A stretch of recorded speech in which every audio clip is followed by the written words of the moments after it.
Seharusnya kalau dengan metode budgeting yang tadi nggak ada dana yang dikorbankan karena semuanya dipersiapkan. Tergantung tadi target waktunya kapan.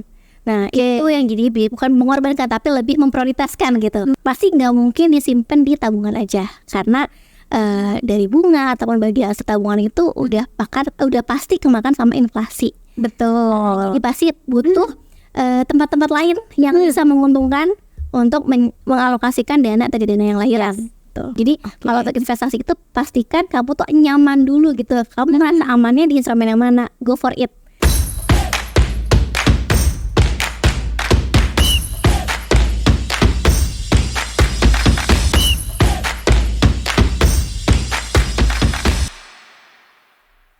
Oke. Jadi sebetulnya tuh memang 30% dari income kita tadi agak kecil juga ya, di 3 juta Nggak banyak seharusnya ya. Betul. Bisa disiapkan. Dan 3 juta pun itu kita harus pilah-pilah lagi. Betul. Ya, untuk dana pendidikan, untuk dana pensiun, sama asuransi. Tapi menurut Mbak sendiri dengan komposisi yang seperti itu, apakah itu menjamin ketika pas kita in real life-nya nih, itu ada dana yang saling mengorbankan gak nih gitu? Seharusnya kalau dengan metode budgeting yang tadi nggak ada dana yang dikorbankan karena semuanya dipersiapkan. Tergantung tadi target waktunya kapan. Nah itu yang jadi bukan mengorbankan tapi lebih memprioritaskan gitu. Kalau ada target waktunya jelas, katakan misalnya dana pendidikan, kan untuk memacu ke dana pendidikan itu masih ada tahapannya hamil, melahirkan. Jadi itu dulu yang disiapin mungkin lebih awal ya dibandingkan ke dana pendidikan. Berarti asuransi nih yang kita utamakan karena kan dari masing-masing di satu keluarga gitu ya harus disiapkan juga karena kan ada resiko yang bisa timbul gitu. Ya, asuransi yang didahulukan. Mau sudah lahir baru nih persiapan ke dana yang tadi dana pendidikan. Dengan target waktunya panjang. Kalaupun misalnya komposisinya belum banyak, tapi dengan waktu yang panjang itu kan masih bisa untuk disiapkan. Sama dana pensiun juga itu mungkin bisa kalau di secara kategori bisa di tingkat ketiga karena kan tadi ya masanya masih panjang, masih bekerja juga ya. Income itu kan nggak terpatok di satu waktu aja. Betul. Kalau depan ada kenaikan atau dapat bonus atau apa itu bisa masukin lagi nih. Entah itu misalnya ketika bonusan, THR-an, ya alokasikan lah. Entah mau di bomnya sebelah mana nih, di asuransinya, di dana pensiunnya, atau di dana pendidikannya kayak gitu. Nah mungkin agak belok dikit nih Mbak Ferin gitu. Kalau kesehatan kan memang kita harus punya asuransi gitu. Cuman memang tidak semua orang pengen punya asuransi gitu kan. Agak belok dikit nggak apa-apa nih Mbak Ferin. Nah kalau misalnya ini kan kita yang aku tahu, tapi correct me if I'm wrong juga nih, kalau misalnya si asuransi itu tuh tidak bisa ngeklaim kalau misalnya kita lahiran gitu kan.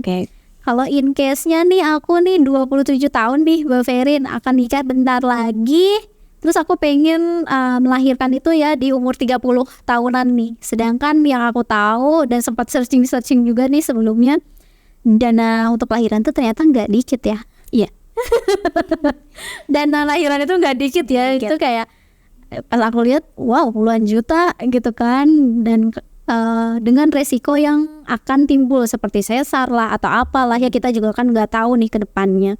Nah selain asuransi itu, aku harus nyiapin apa lagi dan di pos mana nih gitu. Ini kan tenggatnya 3 tahun lagi nih gitu. Nah itu gimana sih? Nah kalau misalnya tadi asuransi benar, kalau melahirkan itu nggak bisa di cover asuransi untuk yang asuransi kesehatan yang pribadi. Nah beda halnya kalau memang dari kantor itu ada fasilitasnya, itu pasti termasuk ke fasilitas dalam hal asuransi untuk melahirkan. Jadi ada dana melahirkannya itu ada komponennya sendiri nih kalau memang dari sisi perusahaan menyediakan. Kalau misalnya enggak, berarti kan harus kita menyediakan sendiri nih Wita, dananya berapa.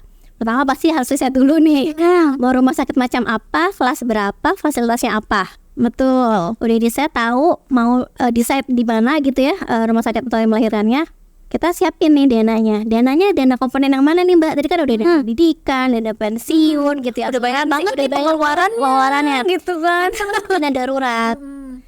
Di dana darurat yang benar-benar fokus untuk biaya melahirkan gitu. Tadi kan karena dengan riset tadi udah tahu nih, sekian juta yang harus disiapkan.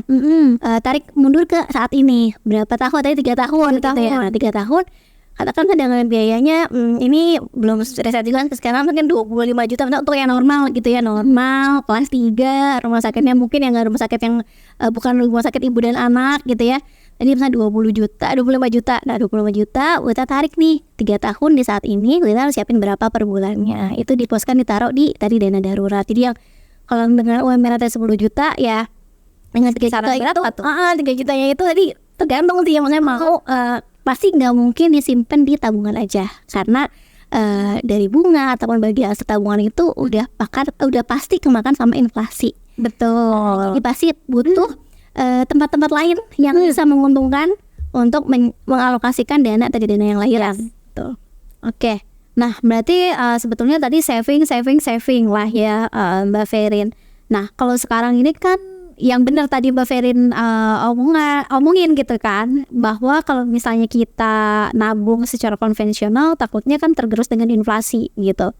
Nah ada nggak sih untuk menghindari si tingkat inflasi ini gitu? Instrumen apa sih yang memang cocok untuk kita terapkan? Karena kan kalau dilihat dari 3 kebutuhan tadi kan kita ada short term itu kayak kalau aku nih sebagai orang awam mengelompokkannya adalah ke kebutuhan pribadi, kebutuhan yang memang saat ini lagi dibutuhkan, entah itu tempat tinggal, pakaian, makanan gitu kan.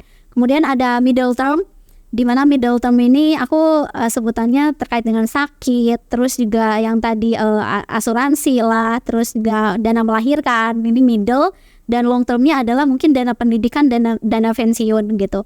Nah kalau kita nabung di instrumen investasi tersebut, yang cocok itu yang mana aja sih? Oke. Jadi kalau untuk pilih instrumen keuangan atau instrumen investasi itu dipastikan kamu tahu dulu nih target waktu yang dicapainya kapan. Jadi misalnya kalau short term di 3 tahun ke bawah itu instrumen keuangan yang bisa dipakai tuh kayak deposito atau reksadana pasar uang. Jadi secara kenaikan returnnya cukup ada tapi nggak beresiko tinggi, sehingga untuk mencapai target waktu yang pendek tersebut itu bisa tercapai, tidak ada resiko yang sekiranya memotong capital gain-nya tadi, apa sih modal awalnya kamu. Oke. Tapi kalau misalnya untuk jangka waktu yang panjang, kalau termnya di menengah lah di antara 3 tahun sampai dengan 5 tahunan gitu ya, itu bisa pakai instrumen keuangan kayak obligasi, sukuk, reksadana pendapatan tetap ataupun reksadana campuran. Jadi secara returnnya cukup tinggi. Ada resiko, masih ada resikonya, tapi masih minim lah resikonya, bisa di-cover gitu ya. Itu untuk yang tadi kebutuhan di jangka yang menengah. Nah untuk yang jangka panjang lebih dari 5 tahun, bisa nih pol di reksadana saham ataupun misalnya saham. Bermain dengan saham. Nah ini bermain sahamnya bukan yang trading, tapi benar yang bedanya reksadana saham dengan saham tuh. Nah apa kalau bedanya reksadana saham itu kumpulan beberapa saham. Jadi bukan pemilihan sendiri. Jadi kalau saham kan kamu bisa punya satu lot, itu punya yang kamu sendiri gitu ya. Kalau untuk reksadana saham itu kumpulan beberapa saham yang kamu miliki unit penyertaannya. Jadi secara resiko itu lebih tercover kalau reksadana saham, tidak setinggi fluktuatif yang saham. Betul. Berarti lebih beresiko sahamnya. Betul. Kalau itu udah resikonya tinggi karena kan kalau saham sendiri butuh ada kayak analisa, kita butuh kita lihat nih performa kerja si perusahaan ini yang menerbitkan saham itu seperti apa 10 tahun ke belakang, proyeksi ke depannya seperti apa, itu panjang lah untuk analisanya. Jadi benar-benar harus detail, harus memastikan memang kita tuh bisa mengcover nih resiko ketika misalnya modal yang kita keluarkan untuk di saham itu malah jadi minus segitu. Tapi takutnya kan kayak gitu. Belum sampai ke sana, pakai reksadana saham aja. Gitu. Jadi kalau untuk investasi itu pastikan kamu tuh nyaman dulu gitu. Kamu merasa amannya di instrumen yang mana, go for it. Jangan kayak FOMO gitu, lagi kripto nih hit gitu kan, ikutan kripto padahal belum tahu gitu kripto tuh kayak apa sih gitu. FOMO-nya tuh kalau aku adalah yang tadi, semisal aku butuhnya yang middle term gitu kan. Tapi karena pengen yang returnnya lebih gede gitu kan, aku posisi ke saham gitu karena pengen gede, tapi ternyata itu adalah resikonya tinggi juga. Gak matching kan? Gak matching. Aku butuh dananya di kisaran 5 tahun, sedangkan saham itu bekerja baiknya tuh di 5 tahun ke atas. Nah itu yang bukannya untung malah jadi rugi gitu saya. Jadi gimana nih caranya biar kita tuh nggak FOMO dan kayak biar terarah gitu loh. Ya, yang paling pertama adalah tujuan keuangannya jelas dulu. Apa nominal yang mau dicapai, target waktunya seperti apa. Dan juga kalian juga harus tahu, Selita dan teman-teman juga yang lain harus tahu profil risiko itu seperti apa.